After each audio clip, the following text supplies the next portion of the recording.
给你们看架飞机，奇怪不？尤其是这台引擎非常特别啊，咱们让它转起来。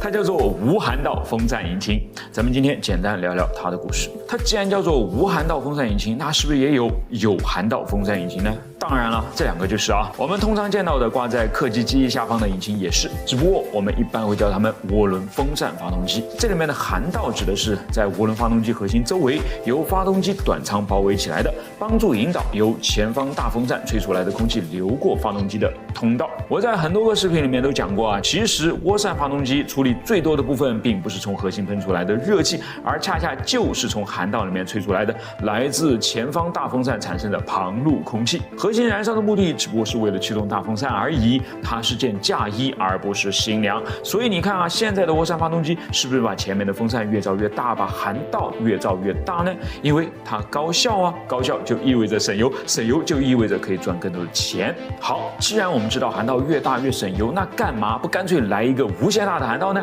要我说嘛，还是咱们的观众最智慧嘛，就是的啊，涡轮螺旋桨发动机不就等于是一个拥有无限大涵道的涡轮风扇发动机了吗？所以啊，它的效率是真的高啊，但是它却有一个致命的问题，飞不快。因为当装着涡桨发动机的飞机想要飞得更快时，它就必须要把螺旋桨转得更快才行，而螺旋桨转得更快，它的尖端切割空气的速度就更快，快到很容易就超过音速了，而一旦超过音速，就会在这里产生激波，使螺旋桨的效率直线下降。所以哪怕有颗澎湃的心，哪怕核心燃烧的再剧烈，但无奈也只能以每分钟几百圈的速度慢悠悠地往前晃了。你说这让不让人着急啊？用螺旋桨效率高省钱，但速度慢没市场，这可怎么办呢？矛盾在上个世纪70年代末期发展到了极致，石油危机导致燃油价格飙升，航空业急迫地需要更加高效的发动机技术来降低运营成本。人们必须要在传统涡扇发动机的高推力和传统涡桨发动机的高效率之间找到一个更优解。首先抓住机会的是螺旋桨制造商汉密尔顿标准公司的工程师们，他们提出了一种比较激进的螺旋桨设计方案。简单来说就是一种弯刀状的螺旋桨叶片，目标是使安装着它的螺旋桨飞机能够与喷气式飞机来对抗，以更接近音速的速度来飞行。这就催生出一个叫做先进涡轮螺旋桨的项目，而后演变成了2台实际的发动机，一台就是我们今天的主角通用电气 G136， 另外一台这是由普惠、汉密尔顿、埃里森联合研制的578DX。它们其实长得很像啊，都是把2排对转的弯刀状螺旋桨装在了发动机短舱的后部，然后再把发动机装在飞机的尾部，而不是机翼下方，以便为螺旋桨的旋转盘留出空间，并将发动机产生的噪音排除在机舱之外。两者最大的区别在于对转的螺旋桨是如何驱动的。578DX 的方案比较传统，依然是采用齿轮变速箱来连接涡轮与螺旋桨的，而 G136 则大胆得多啊，他们认为用齿轮来连接，既增加了发动机的重量，又增加了平时维护的成本，还不如将2排螺旋桨直接锚定在涡轮叶片上来的简单高效呢。咱们可以这样来简单理解，在通用电气的方案里面，其实螺旋桨就是涡轮叶片，涡轮叶片就是螺旋桨，只不过是把涡轮叶片放了一部分到发动机的外壳外面，再换了一件马甲而已。这个你可不要小瞧啊，它在传统的涡轮发动机里面是无法实现的，因为通常啊，涡轮叶片会分成很多级，每一个旋转极后面都会跟上一个固定不转的极，它叫做定子，目的就是阻止气流因为前面叶片的带动而产生旋转的流动，让它在击中下一个涡轮级叶片时拥有正确的角度，以便更好地传递出力量。不过这样的设计会让整个涡轮机变得大起来，而通用电气的天才设计则去掉了其中的定子部分，只保留了交错旋转的转子。也就是说，每一级叶片的旋转方向与其上游和下游叶片的旋转方向都是相反的，各级之间的相对速度增加了1倍，因此效率变得更高，发动机还能做得更小，2排对转的螺旋桨叶片也能够直接挂在涡轮叶片上面了。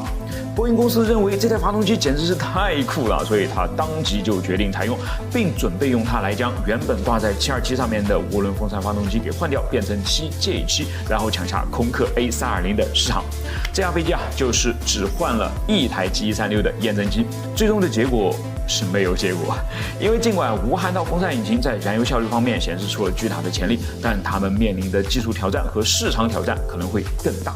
比方说，噪音问题。开放式的风扇设计导致螺旋桨叶片暴露在外，产生的噪音呢比传统涡扇发动机来得更大，这在一定程度上限制了无涵道风扇引擎在商业航空中的应用，尤其是在噪音限制严格的机场。第二，技术复杂性。为了优化性能，无涵道风扇引擎通常会采用变曲螺旋桨，这意味着螺旋桨叶片的角度可以根据飞行条件进行调整。但是变曲螺旋桨以及反向旋转的螺旋桨的设计呢，增加了引擎的技术复杂性和维护的难度。再来是第三个，市场的接受度。航空公司和飞机制造商对新技术的接受程度呢，通常是较为保守的，特别是在设计安全和维护的新领域时，无涵道风扇引擎需要更多的时间来证明其可靠性和经济性才行啊。可惜时间并没有留给无涵道风扇引擎太多机会。石油危机过去，油价迅速回落，波音摸着自己的口袋想：哟，要是我把全部的发动机全给换掉，这得要掏多少钱出来啊？这事儿还是缓缓吧。这一缓就缓到现在，还没有缓过劲儿来呢。这样的 F16你多半是没有见过的啊。是的，它的机翼是前掠的，只不过呢，从头至尾都只停在了图纸上。1976年 ，DARPA 也就是美国国防高级研究计划局启动了一项有关前掠翼飞机的研发计划。他们需要通过此项计划来评估前掠翼这种不稳定的机翼设计方式到底是会给超音速战斗机带来好处呢，还是带来坏处呢？我之前有讲过，前掠翼大概有以下这几个好处：一，由于天然就不稳定，所以反而增强了机动性，战斗机呢就特别看重这一点啊。二，比别人更不容易失速，而且即使失速也能控制得住啊。三，不仅更好地分布了飞机的重量，还让机身内部的空间布局得到了优化。四，空气阻力更小，在巡航速度下有着更好的飞行表现，还不错吧？只是以前这种容易被气动弹性发散折磨到扭曲变形的前掠的机翼呢，实在是很难造得出来嘛。现在有了先进的复合材料的加持啊，DARPA 就决定要认真的试一试了。于是3家公司拿到了资金，并开始提出自己的解决方案。他们分别是通用动力、罗克维尔和格鲁曼。通用动力最终提交的方案呢，就是这架魔改版的 F16 了啊。它使用了传统 F16 的起落架和大部分的机身部件，只是将机身稍微拉长了一点，好装下前掠翼而已嘛。你应该从图片上已经看出来了，它的新机翼是要比旧机翼略微大一点的。但是很可惜啊，最终在1981年的1月 ，DARPA 拒绝了这架前掠翼的 F16，转而支持起格鲁曼712，也就是后来被叫做 X-29A 的这架飞机了。为什么呢？难道前掠翼的 F16不美吗？不，它跟美不美没关。实际上，这个决定起最主要作用的是政治。因为很多人认为用作该项目测试场的 NASA 的测试场已经被通用动力公司的 F16给霸占，或者说是控制了。在这种情况下，你选通用动力的方案，其测试的结果还会不会客观呢？另一个被广泛谈起的原因是从一个机身上学到的东西是有限的。换句话说就是F16 它能够炸出来的能力已经被你们全都炸出来了，还围着它能有啥新花样呢？尽管过去的经验其实并不怎么支持这样的观点但其实打脸还在来的路上他们最终放弃了前掠翼 F16，选择了 X-29A， 但讽刺的是 X-29A 身上有多达 16% 的零部件直接就是来自于 F16 的，其中甚至还包括那个最为重要的电传飞控系统了。这么说起来，要不改天咱认认真真的聊聊 F16呗？同意的话就给我来点暗示吧。这是一个旋转爆震火箭发动机的模型，外壳呢被我切去了一半，这样就能够更好的演示它究竟是怎么工作的了。当然事先我要特别声明一下，它只是一个极其简单的演示模型，跟真实的旋转爆震发动机呢肯定是千差万别的。因为我也没有见到过真的嘛，所以只是基于我对它的调研和理解来制作的。大家看着玩玩就行了，有错误呢就帮我指正，有资源的就可以帮我去联系真的看看去哦。好，回到它的身上，所谓旋转爆震，指的是它跟普通火箭发动机喷出燃料的方式和燃烧燃料的方式呢都是不一样的。先来看普通火箭发动机是怎么做的燃料和氧化剂呢会从发动机的顶部连续的喷出去，在燃烧室中混合，并由同样连续点火的点火器点燃燃烧。但点燃之后的火焰前锋必定会跟混合好的燃气前锋有一个错位，如果想要将这些燃气完全燃烧，则火焰前锋必须要追上这些燃气前锋才行但是这说起来容易做起来难啊，绝大部分的发动机里面的火焰前锋到最后呢都是追不上燃气前锋的，于是就会有一部分的燃料被白白的浪费掉了。这种情况通常出现在火焰前锋的速度低于1马赫时，此时的燃烧呢被叫做是爆燃。而只有当火焰前锋的速度更高，比如大于甚至是远大于1马赫时，它才有可能会追上燃气前锋，尽可能的使它们充分燃烧。而此时的燃烧呢就叫做爆轰了。当然人人都喜欢爆轰啊，因为它大大提高了燃料的效率嘛，起步至少就是个5%。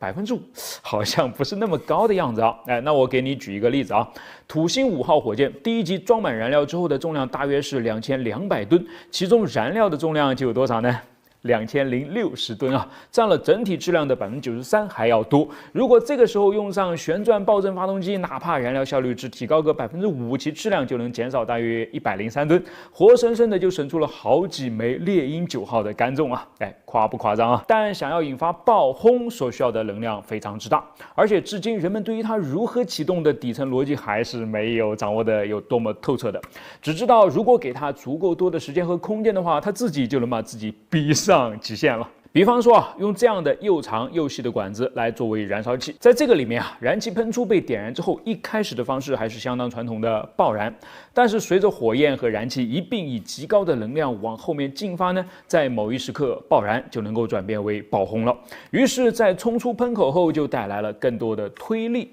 这样的发动机呢，叫做脉冲爆震发动机。虽然听上去好像比普通发动机要来的高级多了，但是它的问题就在于脉冲这2个字上。因为每一次点燃之后，都需要等待这一次的燃烧从爆燃演化到爆轰，再等着这些高能废气全部从管子里面喷出去之后，才能开启下一次的循环。所以它所能提供的推力呢，并不是连续的。而且其实在此过程中的浪费也不少啊，效率说实话是没有提高太多的。同时它还有第2个硬伤，虽然结构简单，但是也很占用空间啊。长管子是它的刚需，你必须要为它找出一个放得下它的地方才行嘛，硬生生的将其伸到外面去，像什么话呢？所以你看啊，不连续要长度，这2个问题有没有什么更好的解决手段呢？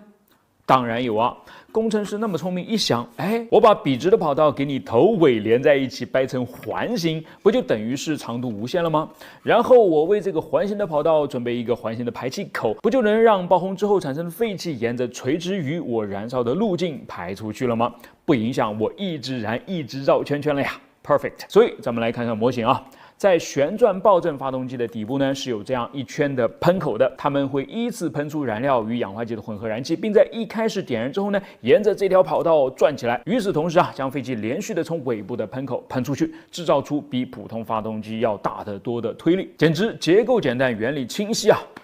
但就是怎么也造不出来，直到最近。是的啊，其实旋转爆震发动机的原理呢，早在上个世纪人们就知道了，甚至在 NASA 设计和试验他们用在土星5号上面的那个史无前例的巨大的 F1 发动机时呢，还意外引发了旋转爆震的现象。只是那个时候的他们呢，是想尽了办法想要避免，而如今呢，则是想尽了办法要利用啊。其实之前造不出来的原因呢，也很简单，材料、工艺和计算机仿真都是不行的嘛。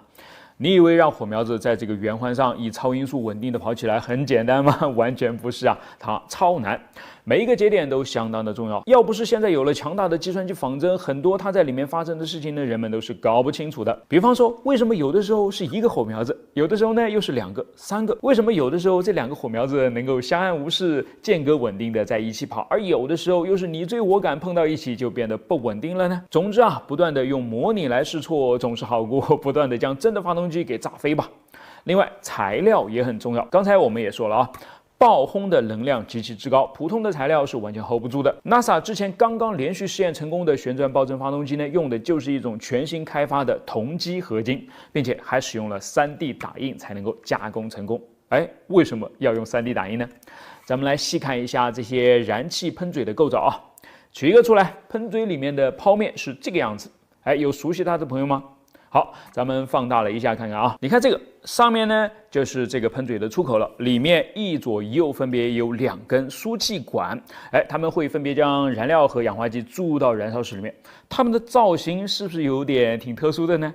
懂的朋友肯定已经知道了，它们叫做特斯拉流体二极管，或者我们更熟悉的是特斯拉阀。它这样的特殊造型呢，有助于让流体单向流动，而不使用任何的移动部件。在这个旋转爆震发动机里面，由于火焰的移动速度极快，燃气的喷口呢就需要在几毫秒内实现开闭的动作，并且还要在此过程中抵抗废气往里面倒灌嘛。常规带有活动部件的单向阀是根本无法满足这种极端的要求的，只有上特斯拉阀了嘛。但是这样的特斯拉阀，传统要怎么去加工呢？去车、去铸、去切削，几乎是没有可能性的嘛。而 3D 打印就简单的不能再简单了吧。对了，如果你对特斯拉阀还不是那么熟悉的话，可以去看看我早期拍的一个视频啊，或者可以积极的给我留言啊，我可以送你们几根这样的特斯拉吸管了。正好夏天就快要到了啊，用它来喝饮料，你就能够亲自感受一下这两端它的吸力是不是一致的，就能够有更深的体会了。最后我们再来看看这个模型发动机啊。你注意到它的喷嘴的形状了吗？它采用的不是一个传统的中型拉瓦尔喷嘴，而是一个气间喷嘴。当然，由于旋转爆震发动机需要一个环形的燃烧室，套在中央的气间喷嘴呢，就很自然的成为了它的最匹配的喷嘴形式了嘛。而且气间喷嘴还带来了额外的好处，那就是它可以在更大的高度范围内更加有效的工作。为什么呢？因为传统发动机为了让它最有效的工作我们是希望喷嘴出口处的排气压力正好就等于外部的大气压力的。如果外部大气压力高于排气口处的压力呢，发动机就会在过度膨胀的状态下运行，此时喷出的气流会与喷嘴分离，造成能量损失。而如果外部的压力低于排气口处的压力呢，则发动机会在欠膨胀的状态下运行，此时的喷出气体会马上向外膨胀，也将导致能量的损失啊。但想要实现这样的平衡，我们就必须要随着发动机的工作状态和外部环境来随时改变喷嘴的形状才行。战斗机的喷口是可以这样调整的，因为它毕竟还是比较小嘛。但是火箭发动机的喷口怎么操作呢？太复杂了。但是你反过来看气间式的喷嘴呢，它的确是有点像是把传统的喷嘴整个从里到外给翻出来用啊。在海拔较低、外部气压较高的时候呢，排气被压缩到气嘴上，而气嘴呢，则可以重新将这些排气定向为笔直的向下，没有分离，就没有额外的损耗。而在海拔较高、外部气压较低时呢，则排气会相应的膨胀，压缩就没有那么明显了，但是依然会沿着气嘴笔直而下，还是没有带来损失啊。整体的适应性就更强了，的确是旋转爆震发动机的绝配啊。当然，原理搞懂离实际应用还是有着巨大的差距的。想要让火苗子在这个圆环上面稳定的燃烧，还是有很多的研究要去做的。只能说离它去改变我们的传统太空探索方式呢，也许已经不久了。元素115铀非常神秘，虽然2003年才第一次在实验室里面发现，2016年才正式被添加到元素周期表当中，但其实早在1989年的11月，也就是在被发现的10几年前人们就已经听说过它的名字了。奇怪吧？是从哪儿听到的呢？从一个声称曾在51区工作，专门从事外星飞船以及其使用的反重力技术研究的科学家鲍勃·拉扎尔口中听说的。所以今天的故事既有科学的部分，又有神秘的部分，大家酌情观看哦。咱们先来说科学的部分元素115到底是什么呢？它是一种原子核当中包含了115个质子的人造超重元素。之所以命名为铀是因为它最早是由位于莫斯科以北大约2个小时车程，隐藏在一座白桦林中的弗莱罗夫核反应实验室里面发现的。这座实验室建造于1957年。如今呢，已经成为举世闻名的超重元素工厂了。在过去的半个多世纪里面呢，这里的6台粒子加速器总共产生了元素周期表上的9种新元素，其中包含已知的最重的5种元素，最高编号来到了118。我们都知道，目前能够在天然环境中找到的最重的元素呢，就是第92号元素铀了。而剩下的我们能够在周期表里面看到的排在铀后面的所有元素，都必须要在粒子加速器当中人工生成的。怎么生成呢？就拿这个元素115来举例科学家首先将钙的一种特殊同位素，含有20个质子和28个中子的钙48离子呢，加速到光速的10%左右，然后拿它去轰击含有95个质子的镁243。这本身呢也是一种人工制造的放射性元素通过这样的高速轰击，镁243与钙48的原子核便成功融合在了一起，产生了4个含有115个质子的全新超重元素铀原子了。虽然它的寿命其实是非常短暂啊，在衰变为元素113之前啊，只会存在约1/几秒。但是它的诞生呢，却非常重要，因为它太特别了，特别在2个地方。照理来说，当我们在原子核里面装入更多的质子，想要制造出更重的元素时，会更加的困难才对。比如造元素113就比造元素112更难，造元素114呢又比造元素113难上加难啊。但是这样的趋势竟然在元素115这儿失效了，造它甚至比造一些更轻的元素还要来得更容易。这是为什么？这就非常值得科学家去好好研究了。第二个是它在周期表当中的位置非常靠近一个科学家所预测的稳定岛。在稳定岛当中的一些超重元素呢，有可能拥有比周围元素长得多的寿命，不是1秒不到，而可能是数分钟、数小时、数天，甚至是数年，足以长到我们能够将其用于实际应用的地步。所以能够发现并顺利制造出更多的元素115末，才让科学家如此兴奋嘛。可鲍勃·拉扎尔可能会说切，我几十年前不就告诉过你们了吗？好，以上呢是科学的部分，下面咱们就进入到有些神秘的部分了啊。1989年的11月11日，双11，科学家鲍勃·拉扎尔向新闻记者乔治·纳普爆料说，美国政府早就拥有外星飞船的残骸，并从他们那儿取得了非凡的技术突破了。拉扎尔说自己曾在51区的 S4 区工作，这里是神秘的内华达试验场的一个角落。在那儿呢，他读到了一些文件，这些文件表明，当时美国政府正在进行用于推进系统的反重力反应堆的研究。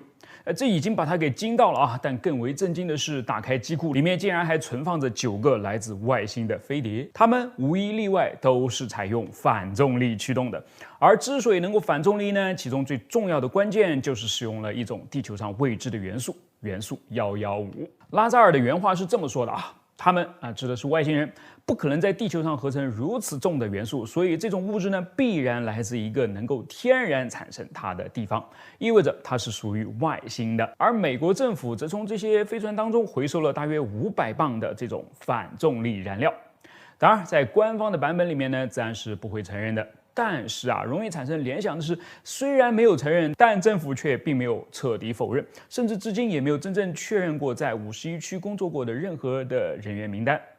虽然人类科学家合成的元素115只有1/10的生命周期，是完全不能作为什么燃料的，但是在拉扎尔在几十年前的报告中也说了他发现的这种元素115是其中更加稳定的一种同位素。所以有没有可能只是我们的科学家还暂时没有将它合成出来呢？总之这个故事笼罩了太多拨不开的神秘阴云，你就当它好玩听听就可以了。最后再说2句刚才我们提到的那个实验室，俄罗斯的弗莱罗夫核反应实验室又耗巨资升级了自己的设备，旨在继续往下不断的找出更重的元素，哪怕已经是越来越难了。他们这么做难道只是为了给元素周期表再加上一行吗？没有这么简单因为随着更重的元素的产生，我们通常能够在元素周期表上看到的元素周期性的变化特点，也就是为什么它叫做周期表的原因了，正在发生着变化。也许它们根本就没有周期，也许它们的周期根本就和我们想的不一样，也许预测中的第172号元素呢，根本就不是周期表的上限，也许这个宇宙根本就是另一个模样。好了，还要再继续下去吗？到此为止吧。有个好消息，我们又在一个曾经被国外卡脖子的技术上实现突破了，那就是用在火箭上的复合材料燃料箱。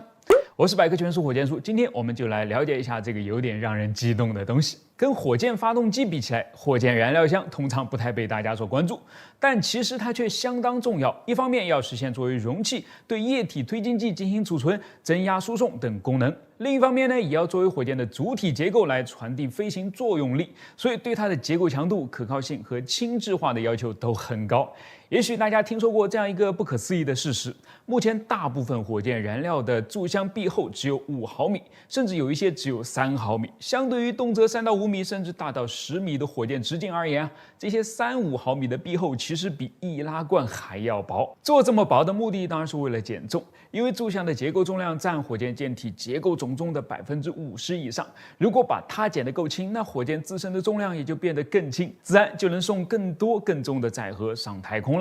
目前制造火箭燃料注箱大量使用的材料是铝合金，比如铝铜合金、铝锂合金等等。它们就既符合又轻又强的特点。但总的来说啊，它还是金属，所以密度并不小。就拿最先进的铝锂合金来举例，它的密度每立方厘米大约是2.7克，相比起来啊，复合材料的密度只有每立方厘米1.7克左右。这意味着，如果我们用复合材料来制造火箭燃料的柱箱的话，可以直接减重30%左右，对有效提升火箭的运载能力可谓意义重大。那么它的强度跟金属材料比起来又如何呢？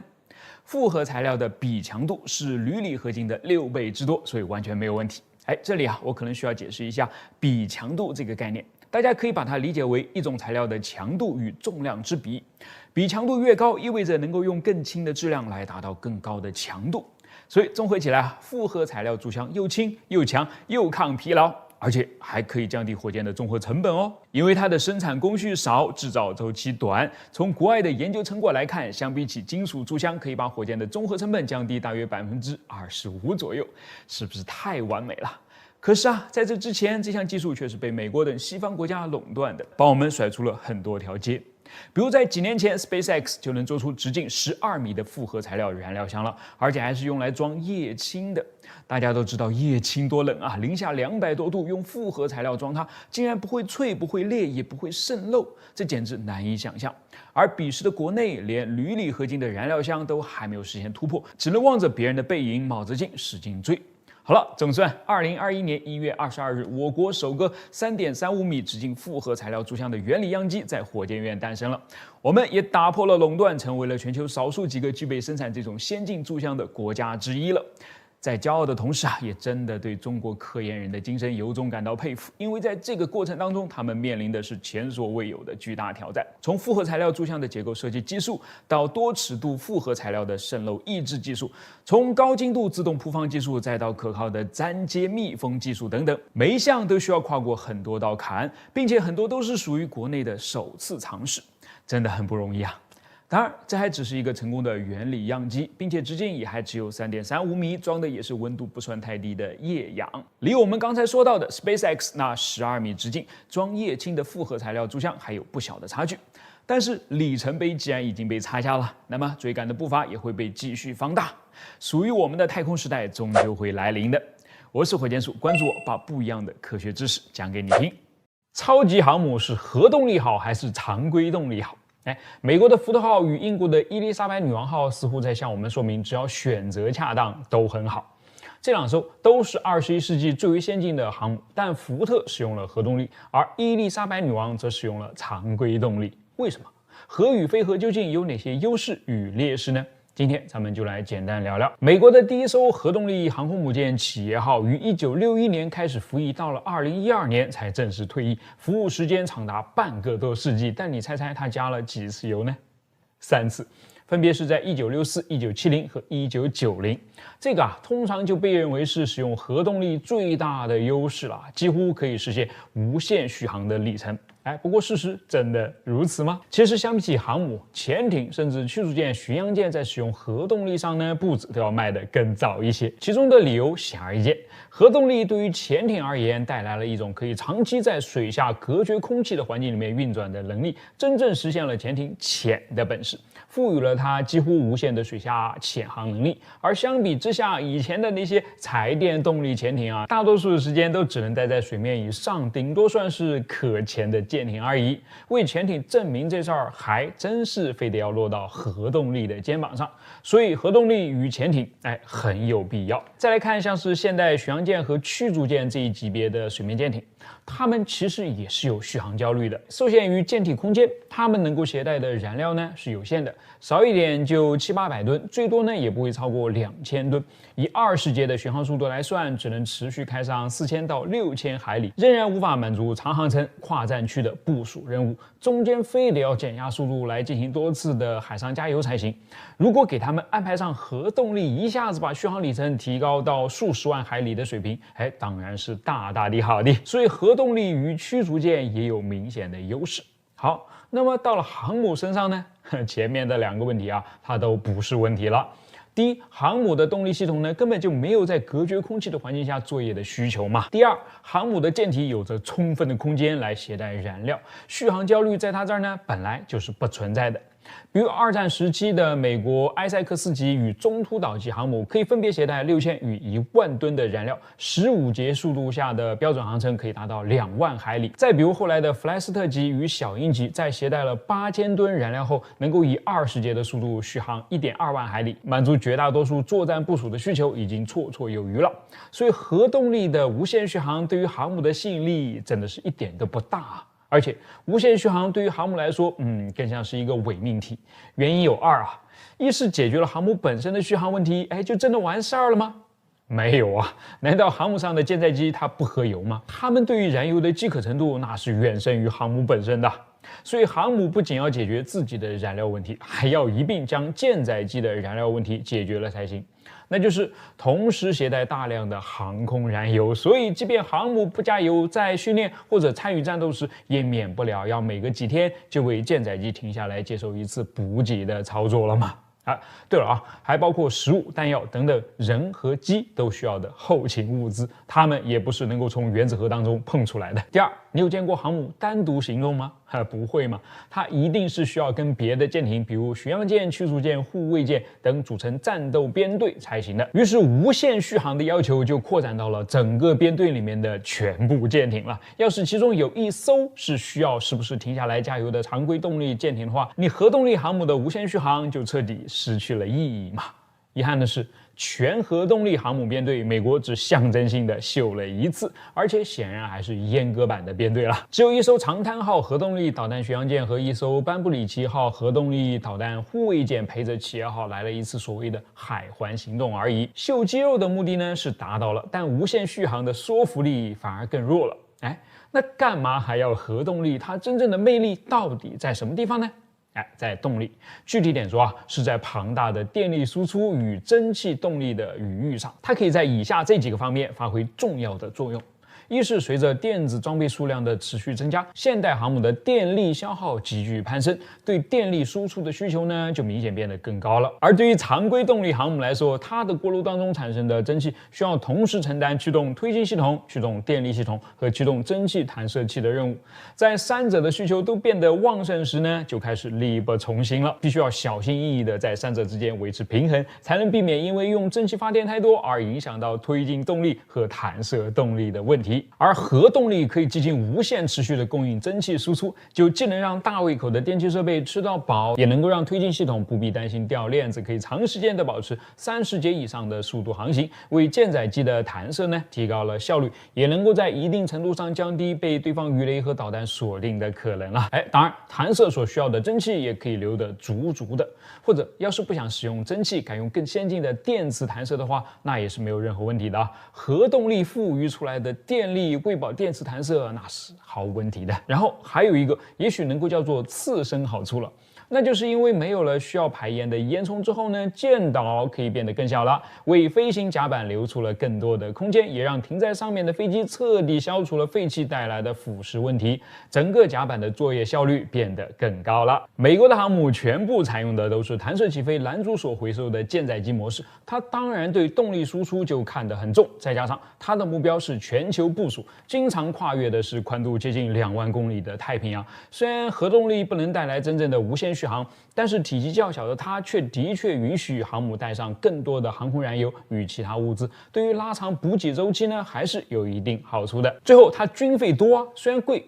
是贵得不得了啊。建造成本就已经比常规动力高出了至少50%，运营成本还要继续高出30%到50%，到了退役还不能往外卖，又是一笔不小的损失。算下来啊，就算是财大气粗的美国人呢，都是咬紧了牙关硬撑着的。那军费只有它10几分之一的英国是怎么也撑不起来了嘛？而且虽然英国自己也有核潜艇，也有能够设计、操作、运营舰载核设施的工程人员，但是相比起美国数量就少太多了。如果他们想把自己的伊丽莎白女王号造成核动力的话，就不得不面临向美国引进更多人才的情况。因为设计核动力航母不仅复杂，容错的弹性还很低。要是一开始考虑的不周全，后面再改几乎就是推倒重来了。跟常规动力航母允许有个20%到30%的调整空间比起来呢，难度明显上升啊。又贵又不能完全自主，那这事儿就容不得商量。英国人需要的航母就不能是个核动力的了。而且看起来常规动力的伊丽莎白女王号呢完全够用啊，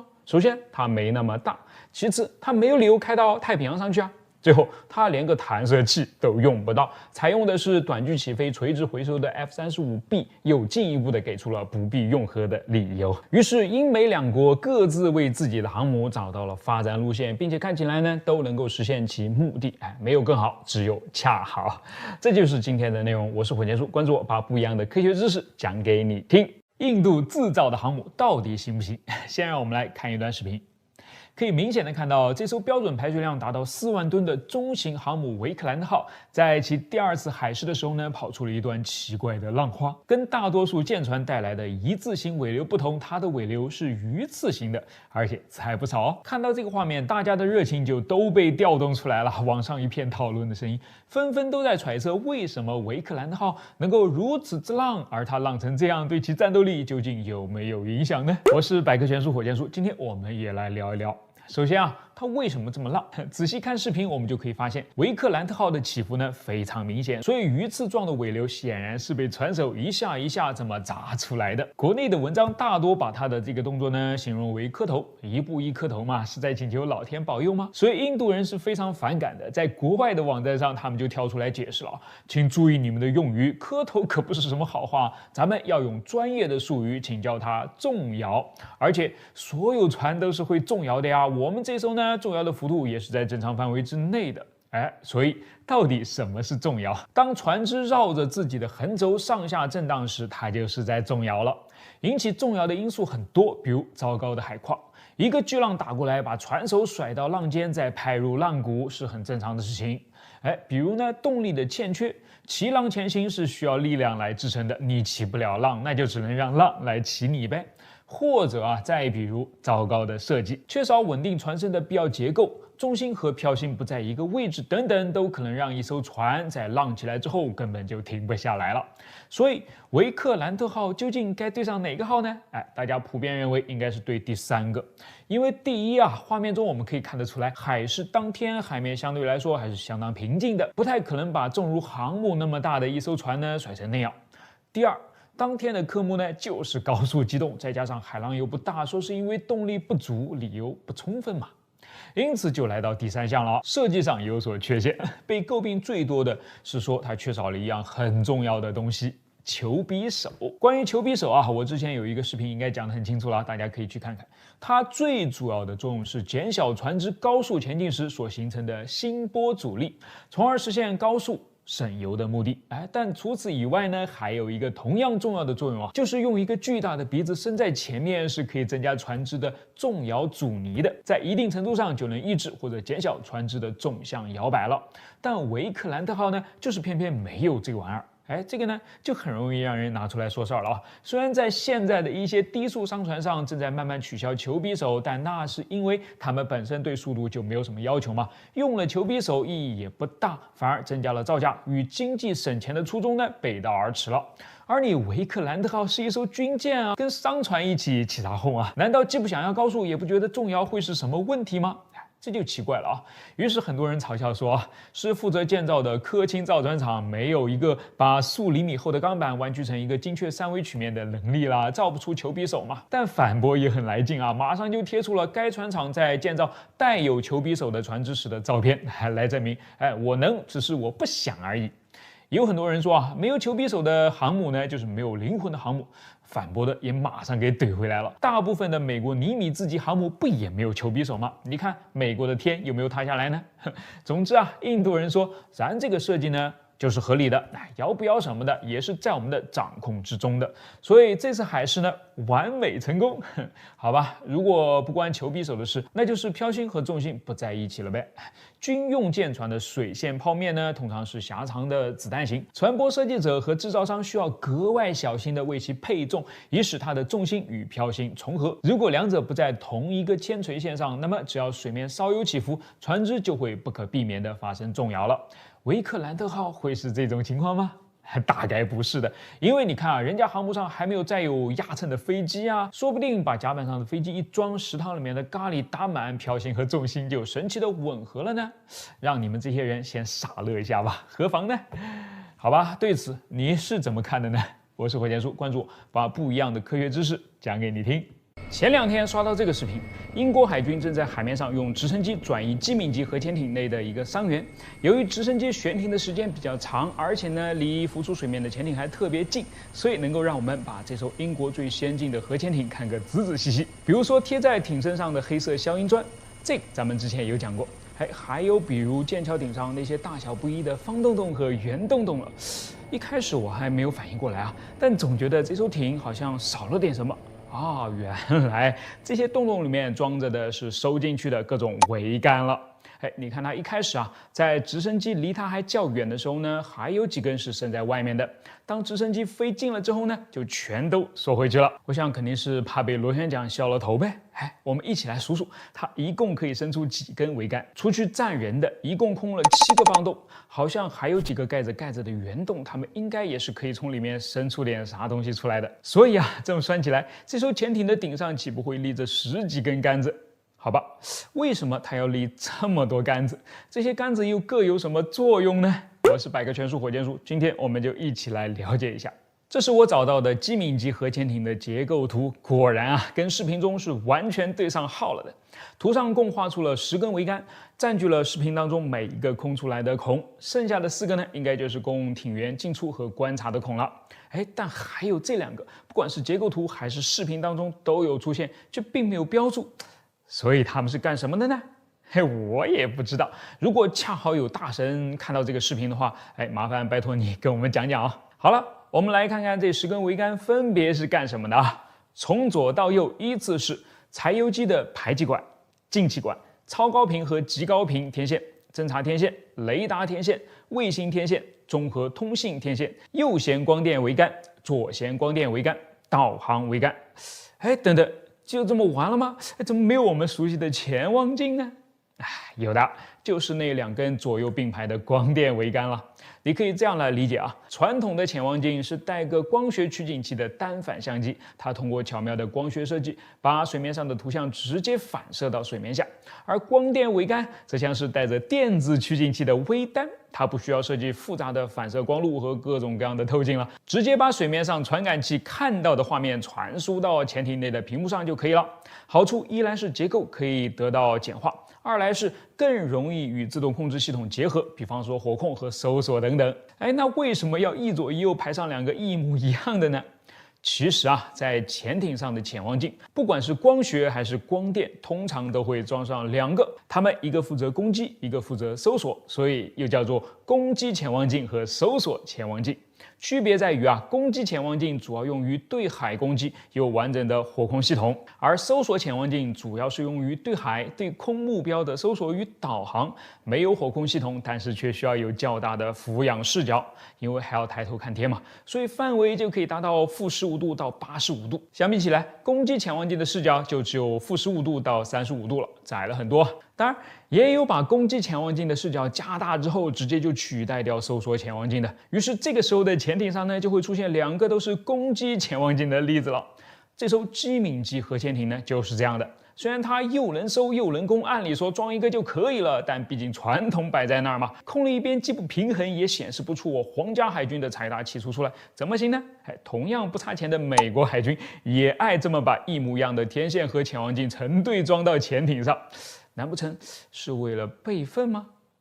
好吧，既然都说到天线了，你也看出来了，机敏级上面也是天线扎堆的，什么高频天线、侦察天线、雷达天线、通信天线、卫星天线等等，我的妈呀，怎么这么多天线啊？其实呢，他们也就干2件事儿，一个是通信。对舰通信和对空通信，由于通信的对象太杂嘛，所以用到的频段就特别多，天线自然也就多了起来。必要的时候呢，还得用上卫星天线。2呢，就是搜索，它又分成主动和被动2种。主动搜索靠雷达天线完成，它的工作原理啊和所有雷达都是一样的，就是既发射又接收电磁波，从中找到带有地方特征的回波出来。